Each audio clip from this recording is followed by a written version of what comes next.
Hello, this is Helen Schaefer, bringing out the artist in you. In today's demonstration, I'm drawing a black-eyed Susan. Before beginning the drawing process, I decided to do my homework. So I went to the garden and I picked a black-eyed Susan from the rescue plant that I had planted earlier in the year. Or I should say like around June. More about that later. I brought her in, looked at her, and then I decided to examine her eye with a magnifying glass. You're probably wondering why. Why did I do this? Well, in my mind it had to be done in order to understand how she got her black eye. Examining Susan, you could see lots of colors. Oh, you could see purple and brown and red and ochre and blue and pink and maroon. You could see all kinds of different shades of brown. But anyway, mostly it was kind of dark brown. And you wouldn't think of purple as being in an eye, but it's there. The combination of the brown and the purple and everything looks kind of dark. So, feeling satisfied, I picked up my pencils and then I started layering. Here I'm laying in many colors, building up Susan's eyes. Her eyes are very complex, or I should say her eye is very complex. She is called the black-eyed Susan because of her gorgeous eye. As you can see, many layers are used in building up the roundness of her eye. Shadows are drawn in, giving the illusion of depth and roundness.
petals are arranged in a spiral to show her triumphant rescue from the compost pile. Have you drawn a spiral and found it to be addictive and you don't want to stop? It goes around and around, not seeming to end. This repetition is very soothing and relaxing. Try it sometime when you're feeling stressed. Dietrich put the photo of Susan, the rescue plant, into the iPad for me to use as a reference. That worked well because I could enlarge the eye while I was drawing. But you know how it goes. After a while, I lost the image. So instead of having it fixed, I had to rely on the only surviving flower that I had and draw from there.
gotta move the camera.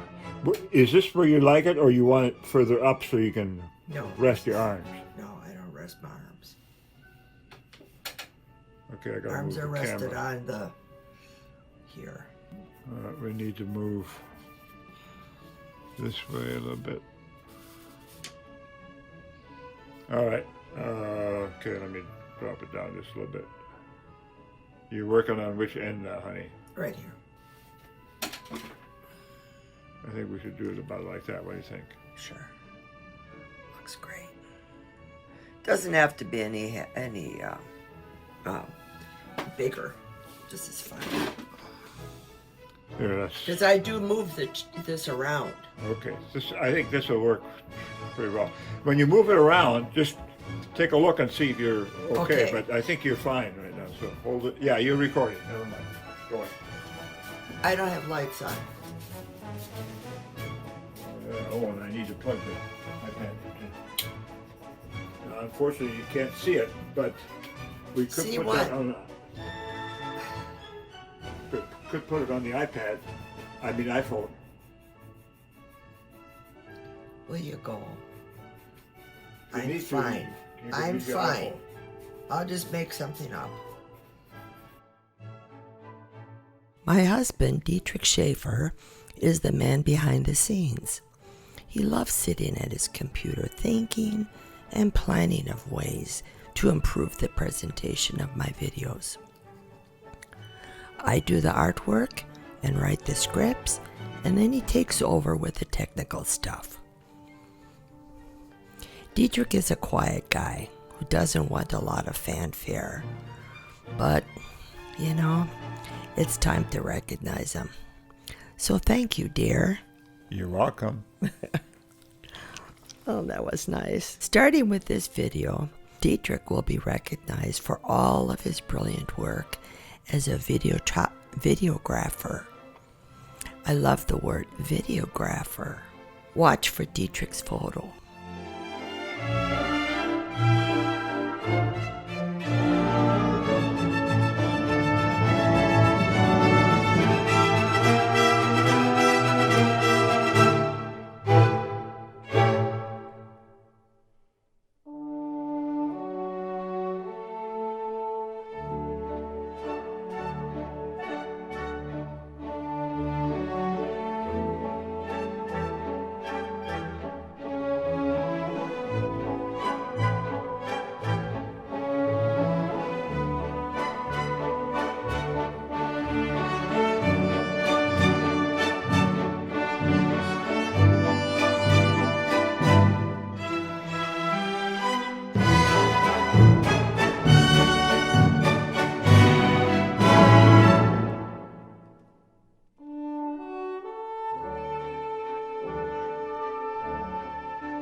on in the summer, when the planting season was coming to an end, garden centers in Iowa were trying to sell the last of their stock, knowing that hot weather would be setting in and plant sales would be down the tube.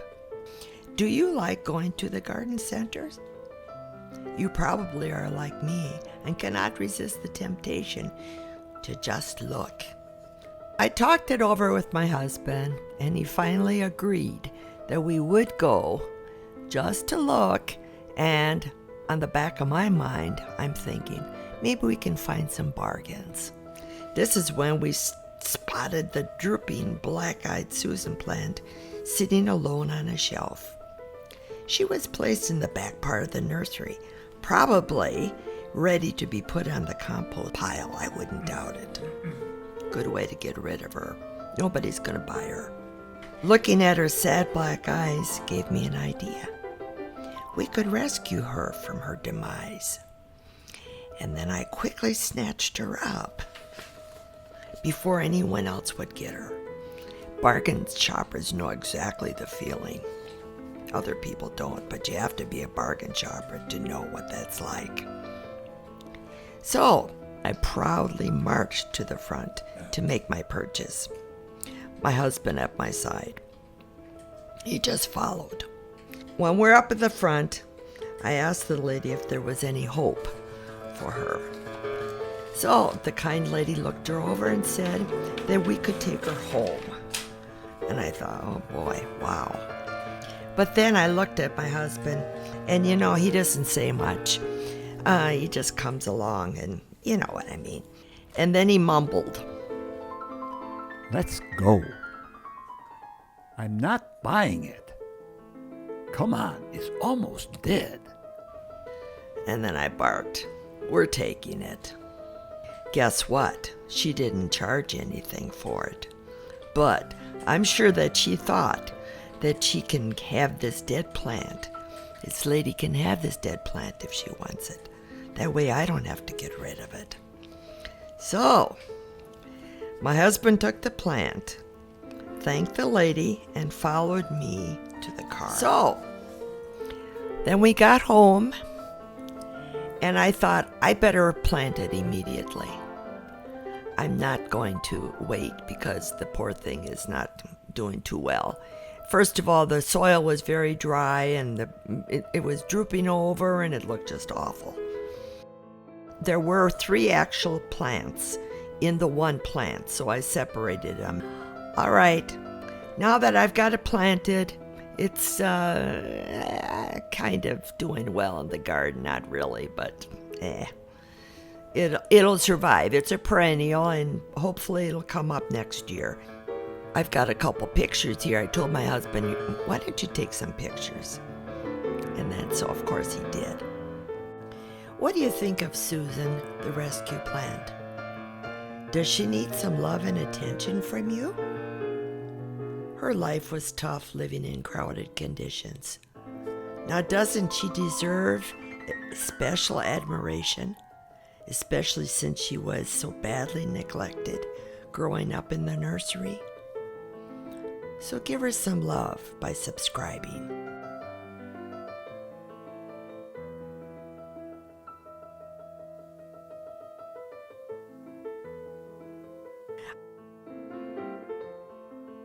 Are you wondering about the colored pencils that I'm coloring with? I'm using 2 brands that remind me somewhat of Susan. These brands are seldom picked and purchased, and like Susan, are, well, kind of on the back shelf, hoping that someone chooses them. Since I'm an art supply junkie, I have lots of colored pencils to choose from. For instance, I could have used my beloved, well-known, well-loved, silky Prismacolors, or my rather new, beautiful Polychromos. And I did a video on the Polychromos sometime, and the Prismacolors. Or I also have a set of the wonderful Luminance. But instead I chose two brands that are less popular. The Polycolors by Koh-I-Noor and the Schpirerr Farben pencils. I will be releasing a video soon describing the Schpirerr Farben and the Koh-I-Noor pencils, so watch for it.